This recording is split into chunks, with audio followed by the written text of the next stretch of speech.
susthik.tv.com நேயர்களுக்கு என் அன்பு கலந்த வணக்கத்தை தெரிவித்துக் கொண்டு, பரிகாரங்கள் என்ற தலைப்பின் கீழ் ஒரே நேரத்தில் பெற்றோரை இழக்கும் ஜாதகம் எது, அந்த தோஷத்தை தடுக்க நாம் கடைபிடிக்க வேண்டிய பரிகாரம் என்ன என்பதை இப்பொழுது காணலாம். ஒரு குழந்தை அமாவாசை அன்று பிறக்கிறது என்றால், நீங்கள் உங்களுடைய குழந்தையினுடைய ஜாதகத்தை கண்டிப்பாக ஒரு நல்ல ஜோதிடரும் ஆராய்ச்சி செய்ய வேண்டும். ஏன் அமாவாசையில் பிறந்த குழந்தைகளுக்கு மட்டும் அப்படிப்பட்ட ஆராய்ச்சி என்றார்?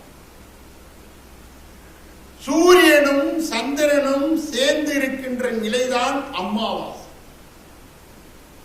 ஒருவருடைய ஜனன ஜாதகத்தில் லக்னத்தில் இருந்து 4வது இடத்திலே சூரியனும் சந்திரனும் இணைந்திருந்தார், 5வது இடத்திலே சூரியனும் சந்திரனும் இணைந்திருந்தார், 9வது இடத்திலே சூரியனும் சந்திரனும் இணைந்திருந்தார், அவர்கள் பெற்றோர்களில் ஒருவரையோ அல்லது இருவரையோ ஒரு குறிப்பிட்ட காலத்திற்குள் இழக்கும் துர்பாக்கியம் உள்ளவர்.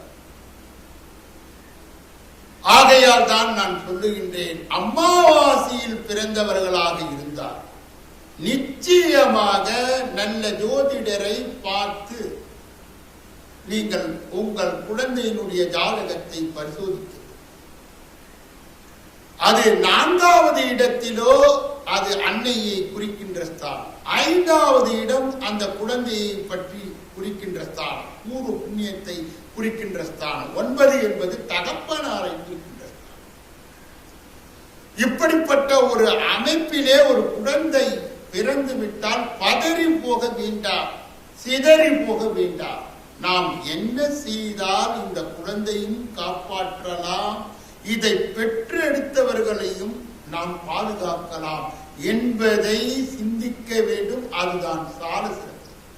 அப்படிப்பட்ட ஒரு ஜாதகத்தை நீங்கள் பார்க்கும்போது நீங்கள் செய்ய வேண்டிய பரிகாரம் என்னவென்றால், சூரியனை காலையில் எழுந்து வணங்கி, சந்திரனை மாலையிலே வணங்கி, சூரியனே சந்திரனே என் குழந்தைகளை உங்களுக்கு நான் தத்து கொடுக்கின்றேன், அதை ஆளாக்கி இந்த தோஷத்தை நீக்கி பெற்றோர்களுக்கு ஆயிலை கொடுத்து இந்த குழந்தைக்கும் ஆயிலையும் கொடுத்து அதட்டத்தையும் கொடுப்பாயாக என்று சூரியனையும் சந்திரனையும் வேண்டி சுமார் ஒரு 10 வருட காலம் இந்த குழந்தையை தத்தாக எடுத்து எனக்கு முத்தாக நீ திரும்பி தர வேண்டும் என்று மனம் உருக வேண்டும்.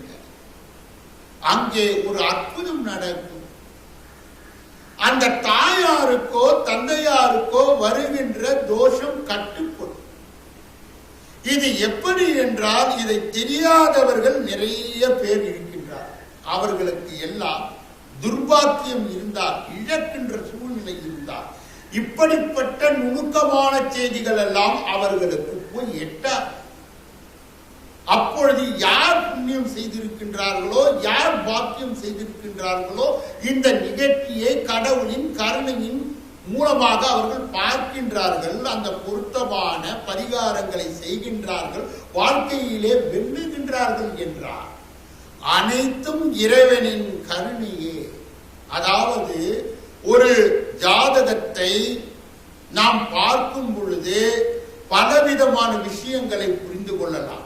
இதிலே நிபுணத்துவம் அடைந்தவர்கள் வழிகாட்டுதல் என்பதே தனித்தன்மை. அதை நீங்கள் என்ன செய்ய வேண்டும் என்றால், இப்படிப்பட்ட அமைப்பு அந்த சூரியனும் சந்திரனும் சேர்ந்து 4வது லக்னத்தில் இருந்து 4வது இடத்தில் இருந்தாலோ, 5வது இடத்தில் இருந்தாலோ, 9வது இடத்தில் இருந்தாலோ, அது பெற்றோர்களை இழக்க செய்யக்கூடிய ஒரு ஜாதகம். அந்த குழந்தைக்கு தோஷம் உண்டாகி இருக்கிறது என்று நீங்கள் கருத வேண்டும். சில நேரங்களில் இன்னொரு மாற்று பரிகாரத்தையும் நீங்கள் செய்யலாம். உங்கள் குல தெய்வத்திடம் சென்று அம்மா, என் குழந்தைகளை உன்னிடம் தத்து கொடுக்கின்றேன். பெற்றதுதான் என் கடமை, தத்து கொடுப்பது என்னுடைய கடமையாக இருக்கிறது. நீதான் அதை பாதுகாத்து எனக்கு அந்த வாலிபத்திலே கொடுக்க வேண்டும் என்று மனம் உருக யார் யாருக்கெல்லாம் குலதெய்வம் தெரிகிறதோ அவர்கள் கடைபிடிக்கலாம். தெரியாதவர்கள் ஆண் தெய்வமாக இருந்தால் முருகனுக்கு தத்து கொடுக்கலாம். பெண் தெய்வமாக இருந்தால் மேல் மலை நூறு அங்காள பரமேஸ்வரிக்கு தத்து கொடுக்கலாம். இந்த இரண்டு தெய்வங்களும் தெரியாத நபர்களாக நாங்கள் இருக்கின்றோம். எங்களுடைய குலதெய்வமே எங்களுக்கு தெரியவில்லை என்று நீங்கள் நினைப்பீர்கள் என்றால் காஞ்சி காமாட்சிக்கு தத்து கொடுத்து இவ்விதமான தோஷங்களின் அபாயங்களில் இருந்து நீங்கள் விடுபடலாம் என்று இந்த பகுதியை பூர்த்தி செய்து நாளைய தினம் உங்களை சந்திக்க இருக்கின்றேன். நன்றி, வணக்கம்.